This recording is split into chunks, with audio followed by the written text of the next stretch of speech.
Hey friend, welcome to Coffee Chat with Angie. Grab whatever you are drinking today and let's chat. Today, let's talk a little bit about travel routines and how to keep some calm when you're out of your normal rhythm. Life can feel a bit chaotic on vacation at times because the things that kept us kind of feeling steady are no longer there anymore. And sometimes that can be a great thing, but other times it can feel a little bit off.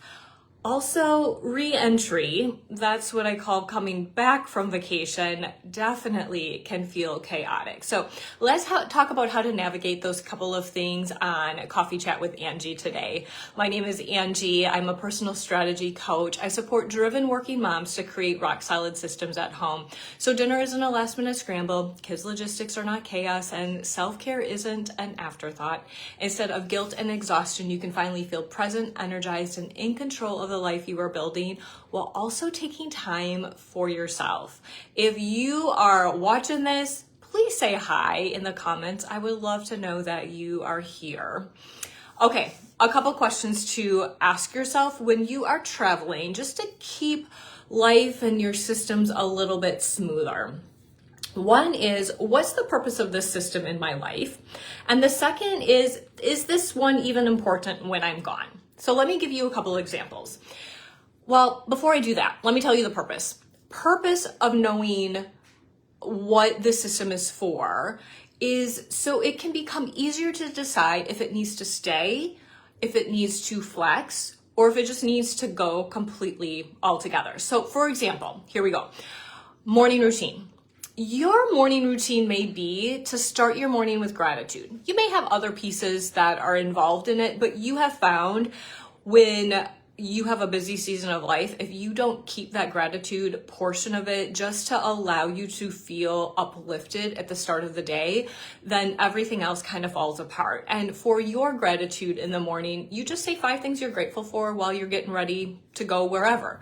And you're thinking, do I want to keep that while I'm on vacation? And if the answer is yes, then that would be a simple transition. You're going to have to get ready every single morning. It may look very different than what it does when you're not on vacation, but you'll still be getting ready and be able to say those 5 things of gratitude while you're preparing yourself for the day.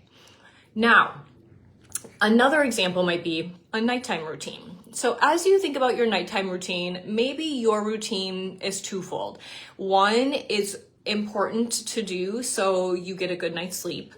And 2, it also sets you up for the next morning. So you're not having to make so many decisions. You don't feel overwhelmed. You're not a morning person. And so it just really allows you to not think about the morning. And you're thinking, okay, well, my routine for getting enough sleep is to go to bed at 10. And right before that, I read a book and I drink some tea just to allow my body just to wind down a little bit. And it allows me to fall asleep better and sleep better altogether. And then to set yourself up in the morning, the main thing that you do is to lay out clothes the night before so you don't have to think about what you're wearing. It's already thought of. And you're thinking, okay, well, do I still want to keep those on vacation? And you may think, you know what, on vacation, I sleep pretty darn good. I don't really need to worry about how I sleep on vacation. And really a 10 o'clock bedtime might not be feasible. You might not even be back by 10 o'clock. So you're thinking that portion, I'm just gonna let go. That's not really necessary while you're traveling. However, you still are not going to be a morning person when you're there, most likely. And so you still want to have your mornings flow smoothly and want to know what you're wearing when you get up right away so you can leave for your excursions or whatever adventures you have planned for the day in a timely manner without stress. So you're still going to set out your clothes the night before. That's an example of how you're just going to adjust a system that you have in place.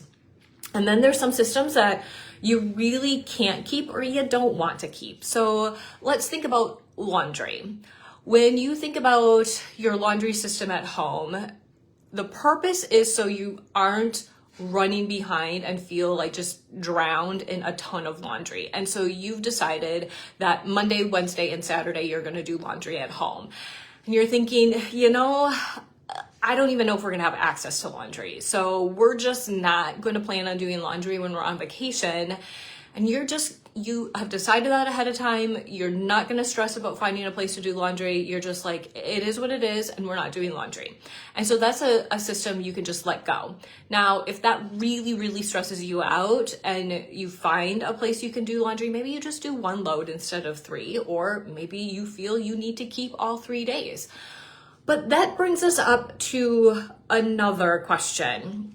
What happens when you come back?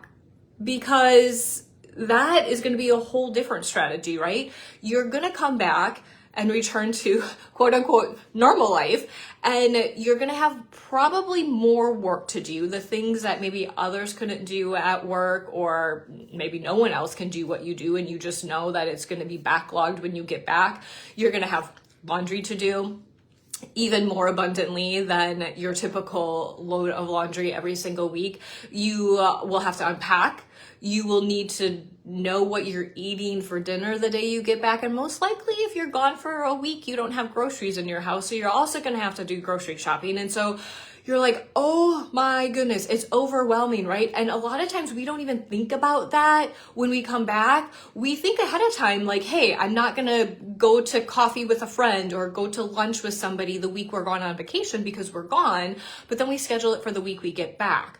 So this is what is going to allow you to have re-entry be a little bit easier. Think about before you leave, how are you going to create space for the things that need to get done when you get back? Are you going to allow yourself an extra hour at work every single day, or a couple hours that first day just to catch up and not be overwhelmed because you know you have the time to do that? Are you going to do a load of laundry every single day that week when you get back instead of 3 days a week, to be able to catch up, but it's not going to be overwhelming because it's just going to be a little bit every single day? Are you going to do a laundry marathon? Maybe one day you're just going to be like, today is the day all of the laundry is getting done today, and then you'll flow back into your normal rhythm of Monday, Wednesday, and Saturday. Or are you going to go to the laundromat and you just put all of your laundry in at the laundromat, and after it's done, you bring it all home, and it's one and done kind of thing, and you're not going to stress about doing it all day long. Think about those things when you leave. When you know what you're having for dinner the day you get back, whether it's a meal you popped in the freezer before you left that you can just heat up easily, or you've decided you're getting takeout or pizza or whatever it is, you know what you're going to have when you get back, even if traveling is stressful that day. Also, when are you going to go grocery shopping? Maybe have the plan for meals that week already known ahead of time, and you know all the groceries you need, so you literally just have to go to the grocery store and grab everything. That's going to save you a lot of time too. So be mindful of those things before you leave, so that it's not so stressful when you get back. I would also recommend not scheduling things that don't need to be scheduled that week after you get back, to give yourself that time to catch up from vacation. So that lunch with a friend or coffee, don't schedule it the week you get back if you don't need to. Push it out the following week, so then that week you're back, you can do the things like unloading your luggage, catching up at work, catching up on laundry, grocery shopping, all of those different things. So at the end of the day, systems are meant to support us, not trap us. And when you understand the purpose of your systems, you can adjust them for different seasons, much like vacation. Or it can even be for a season of maybe different sports events that you need to bring your kids to after school that's just busier than normal. You can think about the systems that you have in place and adjust accordingly. So, especially if you're going to be traveling soon, it just might be helpful to take a look at your routines right now and ask yourself those couple questions. What's the purpose of the system? And does it need to stay, flex, or pause while you're gone? And what needs to change when I return for that first week? If you need support with this, or if you have any questions, please feel free to reach out. Thanks for joining me on Coffee Chat today. I'll see you next time.